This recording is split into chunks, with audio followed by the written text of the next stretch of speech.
On this episode of AVWeek, InfoComm International, the trade association, has changed its name and changed its brand and has a new direction.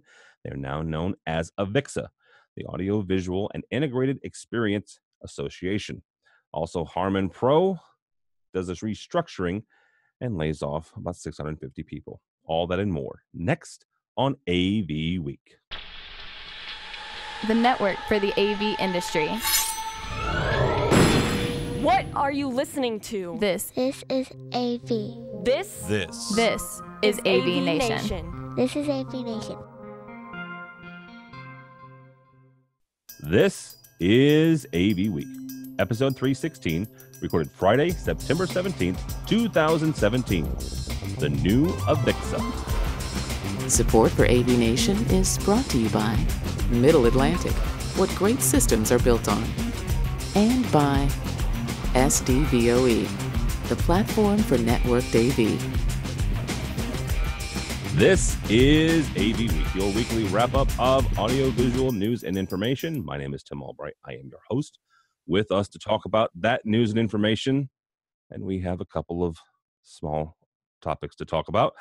First and foremost, my buddy and pal, fine programmer.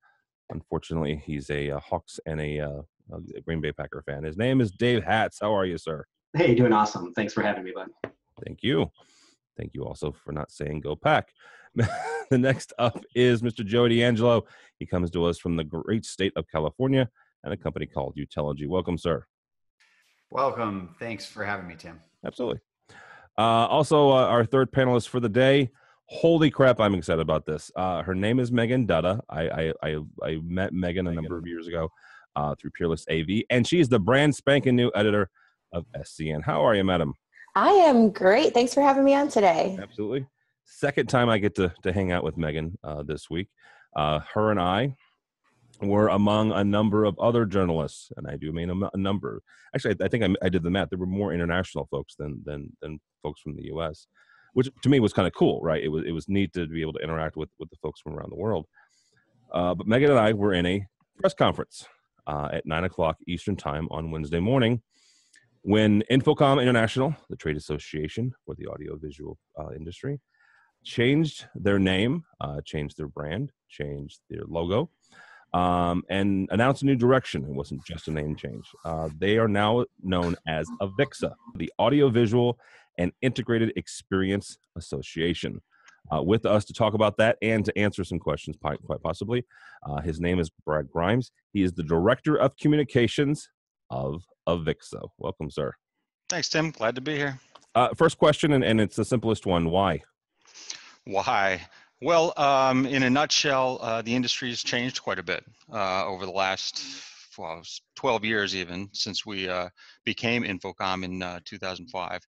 And what we've been hearing a lot in the market and from some of our members and members of our board was that part of this change has made it challenging for them in the marketplace. We've got some commoditization going on and some consumerization of things, and you know the end user today, the buyer of a lot of AV systems, thinks they know what they need to know by the time they're out there trying to get systems and solutions. They've done all their research. They see what they can get at the big box stores, and that's obviously not what this industry is about, and it never has been.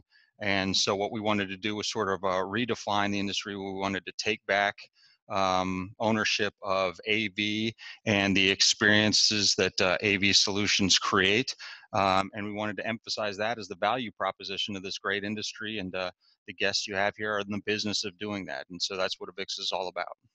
So AVIXA, AVIXA, the second part, the first part obviously makes sense. We've been doing audio and video for a number of years. I think in his talk, Dave Labuskas, the CEO of AVIXA, referenced, I think he said 79 or 80 years. The experience part is not new either. InfoComm, and I'll say InfoComm because that's what you were talking about it when you were InfoComm, has been talking about for experiencing the exceptional experience back to the first strategic plan that Mr. Labuskas had under his leadership. Is this move and the experience part just an evolution of that? Well, it's definitely a continuation of that discussion and the exceptional experience, which I've talked about in at meetings and conferences around the world, was our beginning of the value proposition of AV professionals and what integrators can do and designers can do with audiovisual components is create a collaborative environment that's better, that's a better experience than if you just threw a panel on the wall and put a webcam on top. It's better, the live events, we already know that so many live events today are unbelievable audiovisual experiences. And that's what this industry is about. So experiences were the value proposition. What do our members bring to their customers that their customers can't get somewhere else?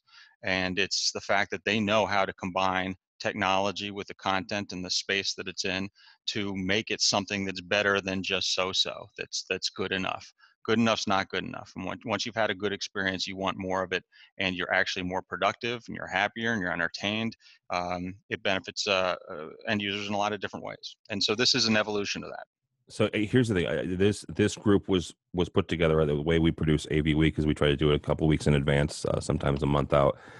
This was a lucky break for me as the host of AVWeek, to have the folks that I have on. I have an integrator, I have a manufacturer, and I have a young AV professional who's done both manufacturing and now is covering the industry. So lucky break for me that this happened this week. But Brad, I'm going to ask you the question, and then in each of those in turn, because as an association, InfoComm, ICIA, AVIXA, you guys have several constituents, right? You have manufacturers. These are the people that exhibit at your InfoComm show. These are also members. Mm-hmm. You have the integrators, the folks who are actually putting this stuff in and creating these exceptional experiences. But you also have tech managers and a number of end users. I know because I used to be one. When I worked in colleges and universities, I was a tech manager, but I was also a member of InfoComm, and I was on the Tech Managers Council. What does this mean to each of your constituencies? Well, as you know, as being a tech manager and the integrators and the consultants, we've always been in a fortunate position to represent the entire channel. We've never been exclusively an integrator association or even exclusively of an end user association. We believe that everybody has a role in this. We believe that, for instance, more end users at our shows is actually a good thing. We believe that end users who understand the experience and what it means to ask for better than just so-so, what it means to ask for an exceptional AV experience and get it from an AV integrator who can really deliver it, is important. As I think you've heard in the last week, we do believe that an educated end user in terms of AV experiences is the best end user you can get. And they're going to buy more from you, and they're going to develop better solutions, and they're going to achieve better outcomes. So we think this means getting a message across to the entire channel. We're not favoring one part of the channel over another. If anything, we believe that this is going to bring more people to the industry, and not to grab a bunch of work or anything like that. We think it's going to grow a market. It's going to grow more demand. It's going to grow more interest in it. People who create content are going to see themselves in the industry, and they're going to come and they're going to be able to articulate their needs, and they're going to be able to collaborate with integrators and designers to create even better AV experiences. And we think that's the best thing for the market worldwide, and it'll make the pie a lot bigger, and then we'll all enjoy greater prosperity. All right, very good. Brad, don't go anywhere, because we're going to have our panel kind of chime in on this, and you can probably answer some of the questions better than I can. Dave Hatz, I want to start with you. Programmer, you've been in integration for a long, long time. Before your AVI Systems, you were with another one out of Chicago, done some really cool work. You've been a part of this association for a long time. What does this mean to the integrator today and tomorrow? And as Mr. Labuscas referenced, this is the strategic plan for the next 50 years. So I think one of the big things here is that we now have AVIXA as the organization that sort of provides vision to us as integrators, sort of on the same page with what many of us have seen and been moving towards, and that is that experience. Okay. That we've been talking for probably 5-6 years now that as an industry, we need to get away from dealing with the individual boxes, the individual pieces of the puzzle, because that's what's commoditizing. That's what's driving down our profit margins. And as integrators, many integrators are moving towards service models, are expanding the reach of where they bring value to their clients. And to now have AVIXA, really publicly championing that same message, that it's the outcome that an integrator can provide, but also that it's not just the integrator, it's the designer, it's the content creator, it's the tech manager who has a play in it, that all these groups are part of that experience. And I think it really, it creates a stronger force for us as an integrator. And I'm hopeful that the messaging that can come out, that the resources that can come out, albeit, marketing, albeit training, the certifications can support this vision of the experience, so that, it gives us a stronger foot to say that, okay, we're not just that little subset of IT that we've sort of been relegating to, that we are an industry that delivers the experience, not just the AV technology, but the experience. I think that's a huge benefit to all integrators. All right, Mr. D'Angelo, before you worked for Utiligy, you also were a consultant in Northern California. So take this from both sides, right? What does this mean, maybe to the consulting community, but also to the manufacturers and the folks who are exhibiting at these shows? Oh, sure. I'm glad you've given me license to do that, Tim. I didn't know if I should or shouldn't. But first of all, the old name InfoComm, to me, it didn't really message that it had anything to do with the AV industry. So I'm glad to see AV in the name. I started as a consultant in 1998, and to me, it was always called InfoComm. I don't remember a time when it wasn't called InfoComm. I mean, maybe we went to NSCA or something like that, but that first show that I went to in 98 was in Orlando, and I believe it was called InfoComm, and then the NSCA show was in Vegas. Real quickly, the organization at the time, and this is actually when they changed the name to InfoComm, that was one of the reasons given. The organization was ICIA. The organization putting on the InfoComm show was referenced as ICIA. Got it. So that's how it became InfoComm. But I think the name is a step in the right direction. It's a little bit of a Band-Aid pull, though, because everybody's, used to it, and it's near and dear to their heart. And without a doubt, I think every organization has to evolve as we go through this time. But it's interesting to me because I heard end users come up several times, and I never heard consultants. I heard designers, but I didn't hear consultants, because designers can apply to a broad level of channels in the AV industry. But from the consulting standpoint,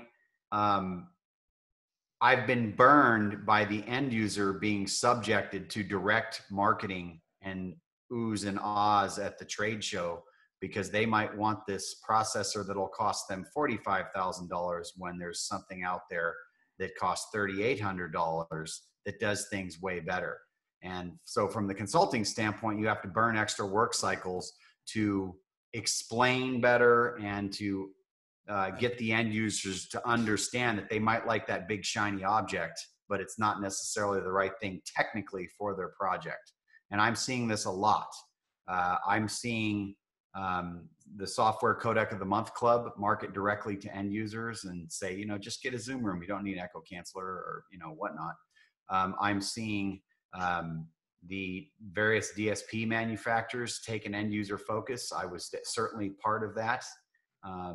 And now that I'm at Utiligy, we're kind of a company that's right in the middle. And I think that's a good way to circle it back around to my manufacturing duties these days. We're a company that plays right in the middle, and we want everybody to be successful. We want to control everybody and manage and monitor everyone. So from the Utiligy side, we're super excited about AVIXA and everything that it's gone. In fact, I've already got myself a bottle right. Not official branding. If you're not watching the video, Joey has a nice bottle of AVIXA. And that all seriousness aside, one of the conversations that came out of social media, and God loves social media, was some similarities to drug companies, right? I would be remiss and kind of neglected in my duties if I didn't mention that. There was very good, very positive, Brad, response, but there was also some negative, and some of it was tongue in cheek, right? These are folks who are invested in this organization, who also kind of poke fun at themselves. Go ahead, Joey. When you go through a rebranding exercise these days, though, you're always going to end up with something that sounds like it comes from drug companies, because you've got to come up with a name that's not already copyrighted. And they all that It's going to be some weird name, and so I mean, it's got AV, it's got experience in it. It's not a bad name. I'm going to miss InfoComm. And I would be lying if I didn't say, in the many months that we worked on this, that we didn't sit in a room and said that sounds like a prescription drug. I mean, it's good. See, we're not the first ones to this wasn't, social media wasn't the first time we've heard this. But it really reflects what we want to do better than anything else. It's important to acknowledge our roots, and we felt it was really important to get back to the AV and to emphasize the experiences that AV can enable. Change catches some by surprise. What we've found so far in the 48 hours or 72 hours or less than that since we announced it, that we have some storytelling to do, and that's what I'm going to do for the next 3 months, 6 months, 9 months. But people who we have conversations with and get beyond 140 characters or beyond 5 letters, and to the story of what we think this will do for the industry, they get it. They really do get it. All right, Megan, from both an editor standpoint as well as a former manufacturer standpoint, what was your initial reaction as you were sitting in the same room as I was, and Dave was very animated at that point, right? You could tell it was an emotional buildup for him. And when he announced it, there was applause, and he even admitted, I needed that applause. Yeah, I mean, you could tell he was nervous to hear our reaction, because outside of the staff, the press was we're the first people to know this, and we got to keep it a secret, and I didn't want to, but Brad made me. There was a contract in there somewhere that we appreciate that. No, but it was a good secret to keep, and from a marketing and manufacturer perspective, I think it is a good move. If you don't keep moving forward, you're going to remain stagnant, and that's how businesses die. And I think InfoComm has always been really great as an association before, listening to what people have to say and making those appropriate changes. So making the change to AVIXA, while it's going to be hard and difficult, I think it was a good one. I love the branding. It looks fresh, clean, modern. The only question I had from exhibitors manufacturers was, how the heck do you say that? And other than that, they seem to really like it. So I think it's going to be a win on that side. From the integrator side, we're doing a Twitter poll. I think 64% right now say they love it. And then the two split between I don't like it and I don't care. But, besides all the positive we've heard about it's a good move for the association, there is some concern there about integrators being left behind, especially the smaller ones. I've heard, I think AVIXA has done a really great job of saying, we're not leaving integrators behind. We're going to educate the end user. It's going to make it more profitable for you.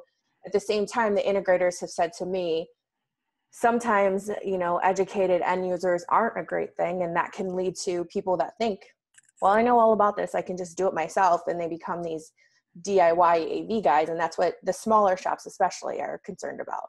I just think there needs to be some guidelines in place for how the industry engages with end users, because it drives me nuts right now, because we're teaching them technical, but we're teaching them it's the best thing ever, by the way, when it might not actually be. And I almost wish that there was a panel that kind of reviewed those sorts of things, which will never happen, because no one's going to tell Crestron or Harman or QSC how and what they can say to their target market. But I've seen it from both sides of the channel now, and it's kind of a turnoff to me. And I'm blessed that I can work at a software company that kind of is right down the middle right now. But the end user engagement thing to me is very interesting. Brad, do you guys have plans for that? Like any kind of mixers planned or like end user type of certification? I know you're working on that stuff, but do you have anything you can announce now? No, I don't have anything we can announce now. So to Joey's point, I agree. When we spend all our time talking about the gadget and talking about how much faster it is than the other guy's product and things like that, we're talking about functions that can get commoditized and matter less than what we believe is the experience. And what we are committed to doing as AVIXA is to develop programs and content that are focused on the experience. I mean, you won't see me write a bunch of stuff about the latest DSPs and how much better, that's not our goal here. Our goal here is to pivot the conversation from technology. Technology is critical, man, and technology just keeps getting better and better. And that's, the trade show floor shows that all the time. But even manufacturers have come to us and said, we would really like to take the conversation up a notch. We would like to be talking about solutions because we don't want to get in a bits and bytes war, if you will. That's oversimplification, but speeds and feeds, and we want to be talking about what we can be doing for our customers, and we as an association believe that, and we want to help them do that. Do you guys have a specific end user only council? I mean, I know there was a consultant one for a while. We do have a technology managers council. And one of the things that was going on this week, so we have various councils for obviously all the different parts of the channel. We do have a technology managers council, and one of the things that was going on this week is we had all our councils in one place. We had people from all our councils and committees in one place. The goal being not only what they're doing and what we can do as an association for some of these councils and these interest groups, but what they can do for each other. I mean, where are the synergies? Where are the synergies between a tech managers group and an integrators group and a consultants group, and how can we build programs that cross all of them? And that's it's going to take a little time, but that's definitely part of the stated goal in the strategic plan that AVIXA is now supporting. As we wrap this up, because Brad, I know you got to go, and we've got another story we need to cover. As far as training and the end user, and I'll use that in quotes because again, I was an end user. I was a technology manager. I got more and deeper training from manufacturers than I ever did from the association.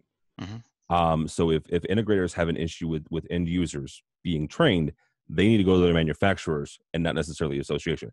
I got my basics, right? I got my 100 level stuff from InfoComm and got CTS certified. I learned programming from a control company, right? I learned DSP from a DSP company, not necessarily from InfoComm. And so if they have issues, and I get it, and I've heard the conversation, Joey, and I've heard from consultants and from integrators both. If that is your issue, and if you're scared about a DIY tech manager, you need to go to your manufacturers who are training them, and not necessarily the association who are giving them their base level. I think something that can help with that is getting the manufacturer training certified for CTS renewal units. I know Peerless AV does that. Chief Milestone does that. A lot of people do that. Yeah, all of them. Yeah, and so it's a little way that they're making sure it's more on not so much a product advertisement and more true to educating them about what the product actually does. Yeah. All right. We're going to let Mr. Grimes go. Mr. Grimes, Brad Grimes, Director of Communications for AVIXA. Thank you, sir. Thanks, everybody. Appreciate it. All right. Pivoting to our next story. Harman Pro announces workforce consolidation. It's a very nice way of putting it, Miss Megan Detta, for SCN. This week, it was weird, right? So I'm sitting in the room with a number of other journalists. I respect these folks. I've watched these folks for years. And we're all getting these emails and these texts and information coming in. Harman Professional, let me be specific about this. Harman Professional, because there are several different divisions of Harman, which is obviously a company from Samsung, announced they were laying off 650 employees. Depending on who you listen to and who you hear, that's anywhere between 25 to 50% of their employee base. Not insignificant, all right? Not insignificant in any way, shape, or form. All of us know people on this list. If you're listening to this podcast, you know someone on this list. I'll almost guarantee you. Megan got a response from Harman. I got a response from Harman. Basically, they were saying this is a culmination of 2 years worth of restructuring. These folks are being given a 2 months notice to, so they'll let you know on, your date is 2 months away. So they're giving folks enough timeline, but they're still being laid off, right? The human part aside, and the human part is very important. These people are needing work. You also have the support part, right? You have integrators that listen to this podcast. You have tech managers. You have folks who use these products, who have partnerships with these products, who suddenly may or may not have the same person that they're contacting. And so we're going to talk about this a little bit, and I'm trying to be as gentle as possible because these are people's jobs we're talking about, but it's also a business, right? Joey, I want to start with you on this again, because you've got the consulting side and the manufacturer side. When you reach a position like this, and again, this is 2 years. So folks who are saying that this is a Samsung problem, it's a little inaccurate because Samsung only purchased them a year ago. So this is a 2-year restructuring plan that came to fruition this week. Does this tell us anything about, the health, I guess, of Harman, or is it simply the fact that they are just restructuring, bringing everything down? They're only keeping 3 offices: Northridge, Richardson, Texas, and the Netherlands, I believe. What does this say about Harman? So I've spoken to a lot of people, and I'm not going to get into the details about what I've heard, but I can tell you, just from my standpoint, watching this all unfold over the years, as Harman came, I should even back up, like as AMX started buying all these companies, and then Harman bought AMX, I always knew that something had to give.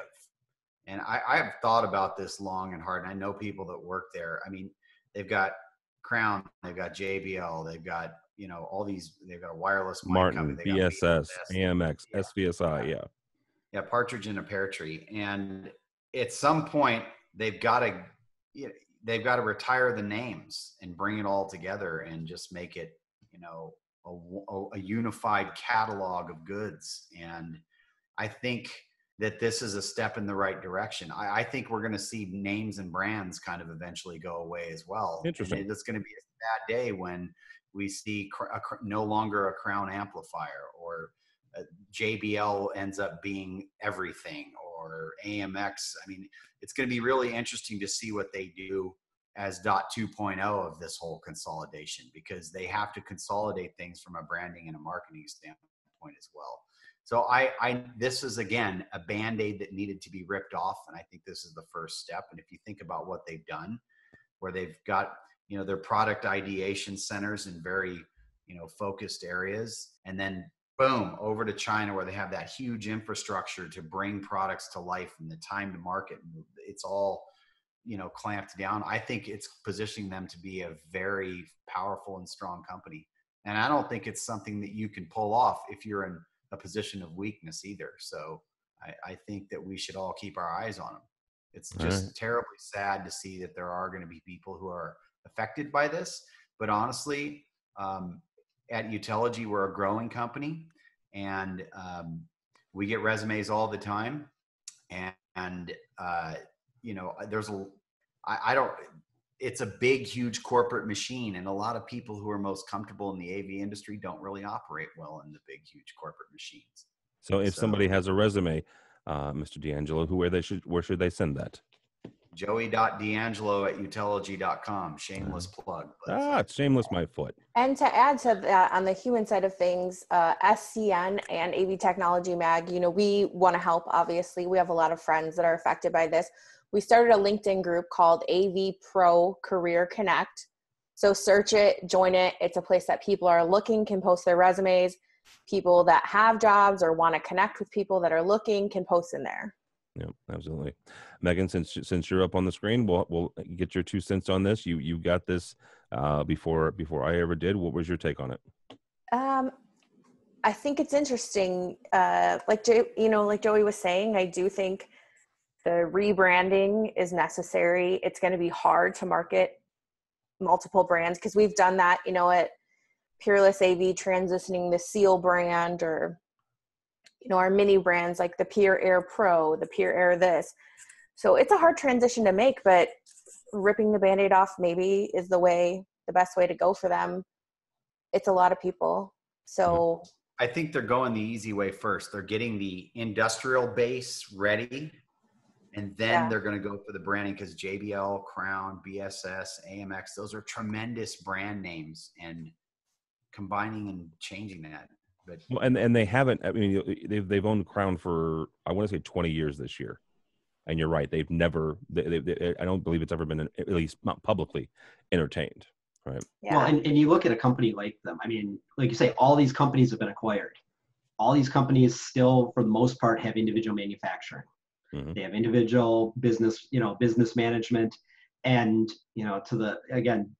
I mean, I grew up with Crown amplifiers. I've been to the plant in Elkhart, Indiana, and I feel for those people because that area has been hit hard by some major layoffs lately.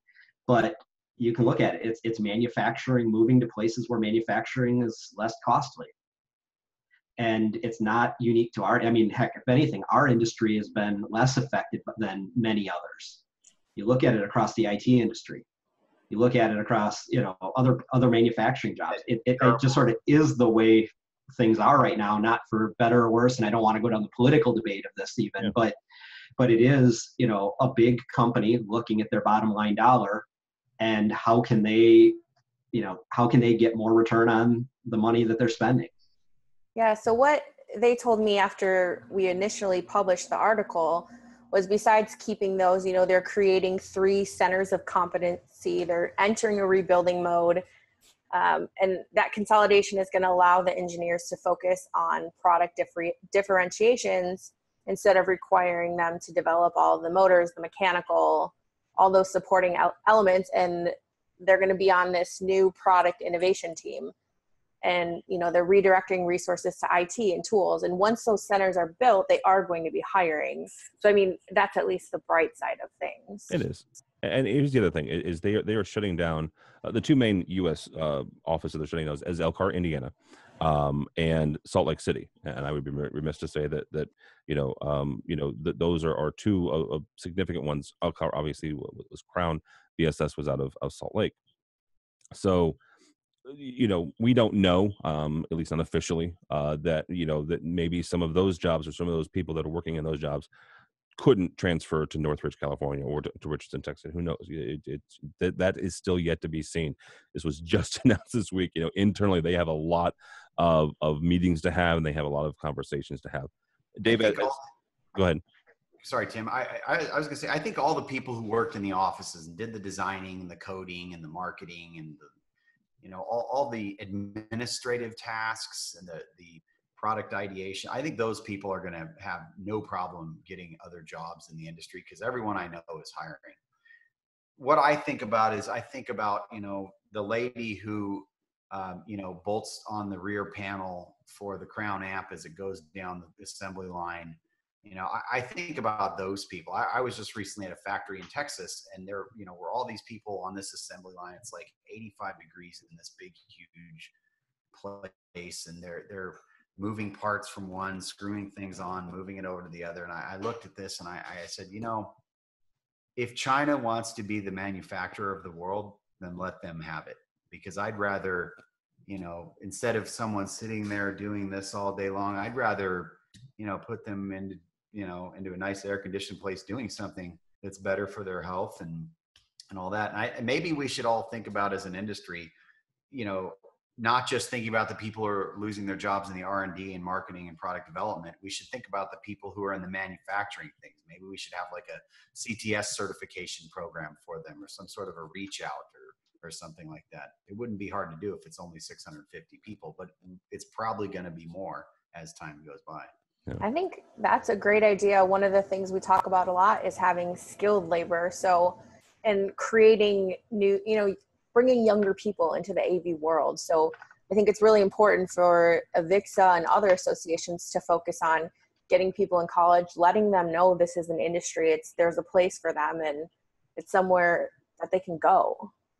All right, Mr. Hatch, you'll have the last word on this. As an integrator and someone who deals a lot with a lot of these brands, what does a layoff like this mean to you? Well, I mean, one of the things that's a little hard to know yet is how deep does this go into different aspects? You know, is it that support, for instance, is one that really affects us as integrators? Is support going to continue to be the same, or are we going to try to take and combine support for Crown with support for AMX, with BSS, with Martin Lighting? How does that start to, you know, as Harman Pro is trying to, you know, to sort of combine forces and merge them together, what does that look like? Do we still have access to the quantity and the caliber of support resources we need? It's a big question. The same thing with on the sales channel even. I mean, there's, you know, it's one thing to look at numbers and say you need X people per $100,000 of product that goes out the door for support, for sales, for marketing. It's another to, you know, to be in the field and be sitting on hold for 2 hours because the support queue is full and you know, you can't get through. And when you get through, you don't get to someone who's, you know, qualified to even answer your question. Yeah. I mean, it's a big unknown. You know, we don't know, is this going to affect the design of products? You know, so Steve Greenblatt and I were at the AMX developer conference, about a month ago now. And one of the things they talked to us about is how they're really, they were talking about the centers of excellence on the positive side of, we're bringing in the design groups from all these different business units and bringing them together so that we can they can more quickly release a product and design a product from conception to delivery that brings a little technology from what was traditionally an audio product, a little technology from a traditional video product and a control product, and puts it in a box that fits the market. So that's actually, you know, a good outcome from this consolidation, but we have yet to see it actually come to fruition. And so, you know, I think on a lot of cases, it's too early to tell. You know, I think, you know, I really, you know, my heart goes out to, you know, to all those individuals as people first. But, you know, from the corporate side of it, you know, we'll see. And I agree with the statements early on that, you know, the thought of this being a Samsung move, I think it's too early for that. I think this is, you know, now I'm sure there's influence and maybe even expediting of these plans because of Samsung. Because obviously they're looking at the bottom line probably more than anything, because they don't know Harman Pro yet as a company. Samsung doesn't have a CEO to make a big decision yet, though, either. Very true.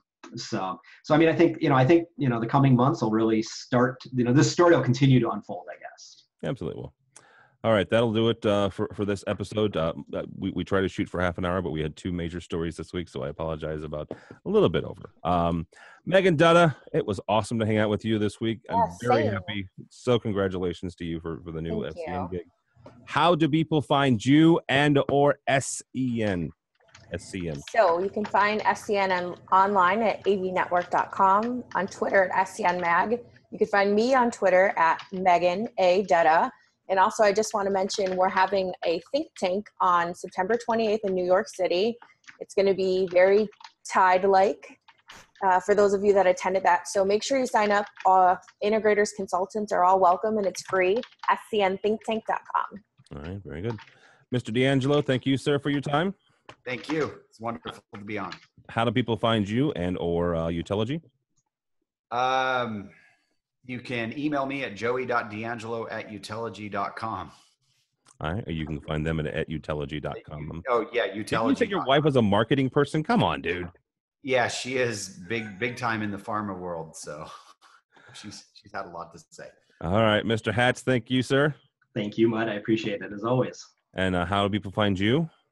Well, if it happens to be September 27th, come find me at the Denver Museum of Nature and Science, where AVI is holding a customer event. Oh, it happens to be the next day, September 28th. Come find me at our office in Cincinnati, Ohio, where we're having a similar event. Holy cow, dude. October 5th, you can come find me on the same thing in Madison at our office. But the key is, if it's October 20th, you come find me at the home of the Green Bay Packers, Lambeau Field, for an awesome mix of AVI technology, our manufacturers, some football, ex-Packers, an incredible event. I will note that even though I have helped them out in the past and taught several classes for AVI systems, I was not invited to the one at Lambeau Field. Tim, these are free events. Anyone is welcome to attend these. Go Bears. Da Bears. Da Bears. See, Megan's got my back on that one. All right. My name is Tim Albright. In all honesty, don't follow me on the Twitters because I am already complaining about the Bears.